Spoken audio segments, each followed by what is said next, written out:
AMB Finance Committee was started in 2002, 20 years ago, because we had 18 failed referenda, and the taxpayers were not allowed to approve the budget because there was so much fraud that was committed by the current Board of Education. So the board started the AMB Finance Committee, which was made up of the 3 chairmen of the town boards of finance, together with 3 members of the Board of Education, and that satisfied taxpayers shortly thereafter the budget passed. I've been doing this, I'm the only one who's been doing this since its inception. Bethany and Orange have changed their representatives several times, always good people like Sharon and Joe. Never a problem. But I stayed on because I always felt like I could work with the AMB and the taxpayers. My kids all graduated from AMB, and hopefully keep the blend of the two to make my time here meaningful.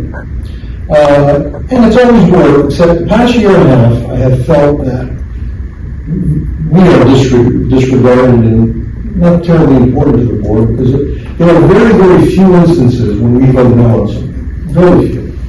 I think you both will agree with that? Yes. And then every time we vote no, it goes to the full board and they ignore our vote. Just this past month, there was a discussion about the 1% or 2% of the capital not occurring, and I said to Sharon and Joe, guys, don't waste your time. You've got all the surplus money now. They're going to vote for 2%. But you guys voted for 1%. I abstained. The board approved 2%. And so, I'm saying to myself, what am I doing here? I mean, and there's other things. There's 5%, the 5% increase in the health insurance. So I've been disillusioned for a while.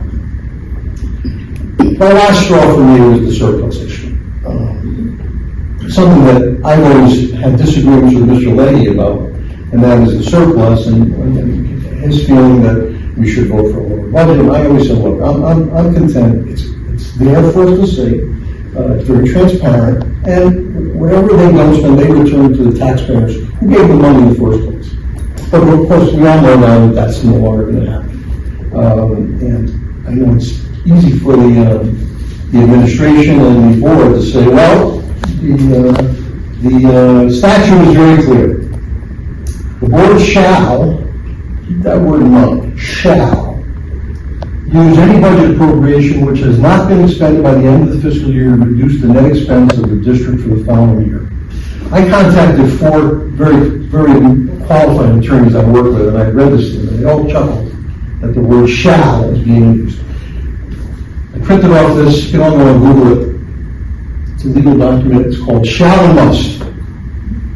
Use must, not shall, to impose requirements. Shall is ambiguous and rarely occurs in everyday conversation.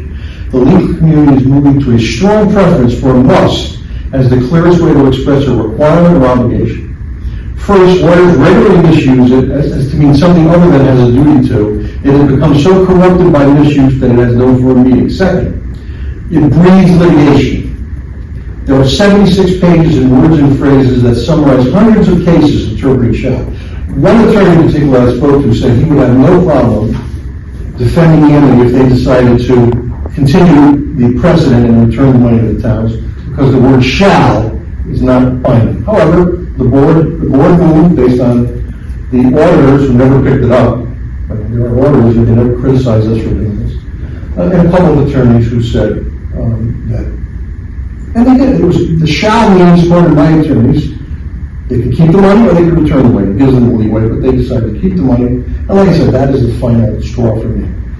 So, with that going, again, I have no reason to come to these meetings and try to pick on things to lower it or get surplus, and it's not happening. So, I decided to resign. And I've been approached as a large group of people out there, I hope you're all aware of it, who are into stuff that I'm not into, this DEI, CRT, but there was an unbelievable email that went out this week that I am not part of, and there's going to be a lot of negative stuff coming out with this.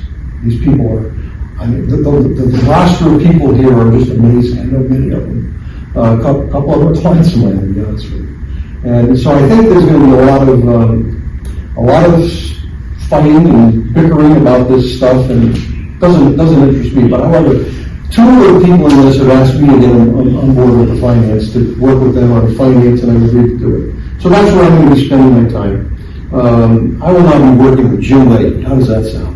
We've clashed for years, and I'll be working with Jim. And I plan to try and recruit as many finance people from the three towns as I can to join us, because the only thing we can do now is to be watchdogs of the budget. The money's going to go right back to them, and they can do with it what they like to do. And so we will be looking at the budget and making recommendations. I mean, Jim pretty much on his own had two budgets fail. And I think the third one will fail too, because the only reason it did is because our first selectman came out with a statement that we should support the budget, something she regrets. And I can assure you she won't do it again. Because she's very disappointed too about the surplus. So with that, I've enjoyed being here for most of the time, and I will be moving on to this next phase. And the only other thing I'd like to say is that I hope I can get a member of our board to join us. I don't know, when I explained to them why I left, I don't know why they would want to join it. When again, I don't think we really accomplished very much. We sit here and we vote yes and no and all this. And then in the end, when something important is decided, the full board just overrules us.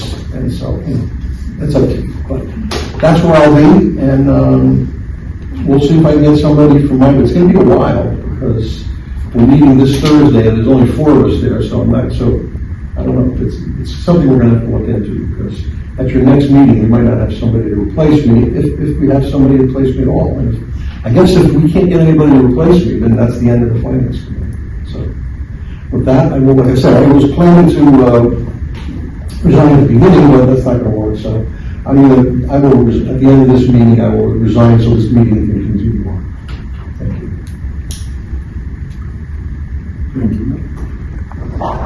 Thank you.